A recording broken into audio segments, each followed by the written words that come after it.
Hello friend, मैं farmer SV apprentice जो कि फर्स्ट बैच का पार्ट रह चुका हूँ। सो एसवी अप्रेंटिस का एग्जाम ओवर हो चुका है 17/9/2021, जो कि आई थिंक फर्स्ट शिफ्ट ही थी। तो क्या क्वेश्चन, किस टाइप के क्वेश्चन आए, हर सेक्शन में किस टाइप के क्वेश्चन गए, डिटेल में मैं इस वीडियो में बताऊंगा। इस वीडियो को ज़्यादा से ज़्यादा शेयर करना, लाइक करना और चैनल को सब्सक्राइब करना अगर आप नए हो। तो देखिए, अगर मैं एग्ज़ाम की बात करूँ, एग्ज़ाम का लेवल किस तरह का था, इजी था, मॉडरेट था या मॉडरेट टू डिफिकल्ट था। तो इजी से भी हम इजी कह सकते हैं, बहुत इजी था। अगर मैं बात करूं जो कि मेरे टाइम पे एग्ज़ाम हुआ था, 2019 में एग्ज़ाम हुआ था, सेम उसी लेवल का एग्ज़ाम है। कोई चेंजेस नहीं आई थिंक देखने को, कोई चेंज नहीं, उसी लेवल के क्वेश्चन, उसी पैटर्न पे क्वेश्चन देखने को मिल रहे हैं। मैं क्वेश्चंस की बात करूंगा कि किस टाइप के क्वेश्चंस जो है देखने को आपको मिले हैं, जिनका भी आने वाली शिफ्ट में एग्ज़ाम है, ताकि वो जो है टॉपिक उनको पता लग जाए कि किस टाइप के क्वेश्चन पूछे गए।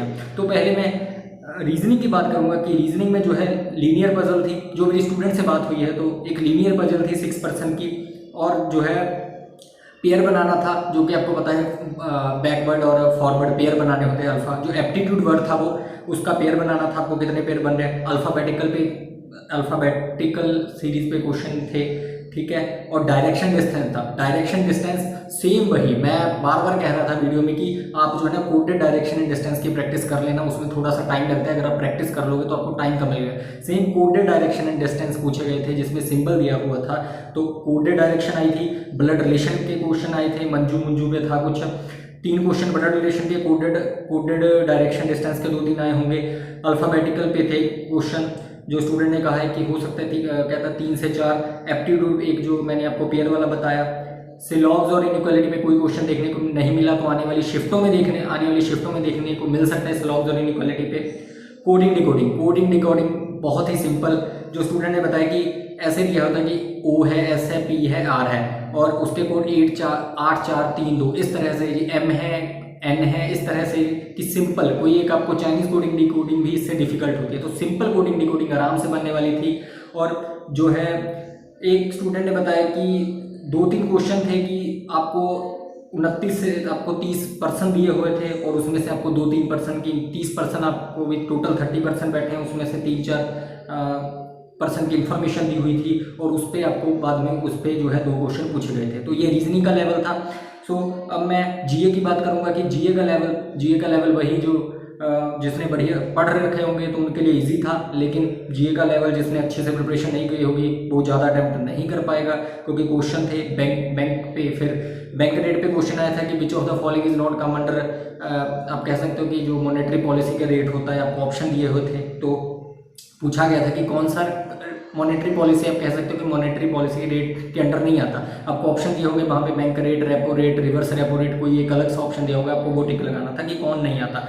तो एनईएफटी पे क्वेश्चन पूछा गया था। तो बैंकिंग अवेयरनेस पे क्वेश्चन पूछे गए हैं, 4 से 5 क्वेश्चन स्टूडेंट ने बताए हैं। और आपको स्पोर्ट्स पे 2 क्वेश्चन पूछे गए। स्पोर्ट्स पे क्वेश्चन, एक स्पोर्ट्स की बुक पे था एक क्वेश्चन, और एक क्वेश्चन था जो स्टूडेंट ने बताया कि एक पर्सन की डेथ हुई है अप्रैल में, वो स्पोर्ट्स से बिलोंग करते थे। तो वो स्पोर्ट्स से बिलोंग करते थे, किसी पर्सन का नाम दिया था, वो किस स्पोर्ट्स से बिलोंग करते थे। तो ये पूछा गया था। नोबेल प्राइज पे क्वेश्चन बेस्ड था, नोबेल प्राइज पे था। और जो है आप वही जो मैंने आपको कहा था, लास्ट 3 से 4 महीने के करंट अफेयर में से ही क्वेश्चन आपके पूछे गए थे। तो ये जीए का क्वेश्चन जितना मुझे रिव्यू मिला है वो मैं आपको बता रहा हूँ। तो आने वाली शिफ्टों में जिनका भी एग्जाम है वो इसका ध्यान रखें। क्वांट में बात करूँ, 2 नंबर सीरीज देखने को मिली। एक थोड़ी सी ट्रिकी थी, जिसमें कि ट्रिकी का मतलब कि थोड़ा सा टाइम लग रहा था, कि आपको थोड़ा सा देखना पड़ रहा था, और एक सिंपल थी, डिफरेंस बेस्ड थी आई थिंक। तो एक डीआई थी, डीआई बहुत सिंपल, बहुत ईजी, कि आपको डाटा दिया हुआ था, टेबल बेस्ड डीआई थी। तो 5 क्वेश्चन उस पर, और उसके क्वेश्चन में जो स्टूडेंट कह रहे हैं वो सिंपल क्वेश्चन थे, एवरेज पूछे गए थे, कितना रेशो पूछे गए थे, तो वो सिंपल थे। 6 से 7 सिंप्लीफिकेशन क्वेश्चन, 2 से 3 ऐसे क्वेश्चन सिंप्लीफिकेशन थे जो बिना आपको पेन उठाने की जरूरत नहीं, आपको देखते ही बनते थे। और कुछ क्वेश्चन थोड़े से 1-2 क्वेश्चन जो है इसमें ट्रिकी भी थे। और फिर अर्थमेटिक के सभी क्वेश्चन थे। SI CI के बेस था, रेशो पे था, सर्कल का पूछा गया था, डायमीटर ऑफ सर्कल। तो इस तरह के क्वेश्चन अर्थमेटिक थे। तो ये अपना क्वांट का था। अब मैं इंग्लिश की बात करूं तो इंग्लिश में आरसी में 8 से 9 क्वेश्चन पूछे गए थे। वही स्टोरी बेस्ड आरसी पूछा गया था, और सिनोनिम्स एंटोनिम्स इसमें पूछे गए थे। फिलर 5 क्वेश्चन सिंगल फिलर थे वो। ROC रीअरेंजमेंट ऑफ सेंटेंस के 5 क्वेश्चन थे। और एरर डिटेक्शन के 4 क्वेश्चन थे। एरर डिटेक्शन के जो 4 क्वेश्चन थे टेंसेस के बेस पे थे, सब्जेक्ट वर्ब एग्रीमेंट और आर्टिकल। सो ये ओवरऑल रिव्यू है जो अभी शिफ्ट हो रही है 17/9/2021, जो कि 3:45 पे स्टूडेंट बाहर आए हैं। अब आने वाली शिफ्ट में जिनका भी एग्जाम है एक और मैं वीडियो लेकर आऊँगा शाम को, जिसमें मैं आपको अब बताऊँगा कि आपको आगे किन चीज़ों पर फोकस करना है। So thank you.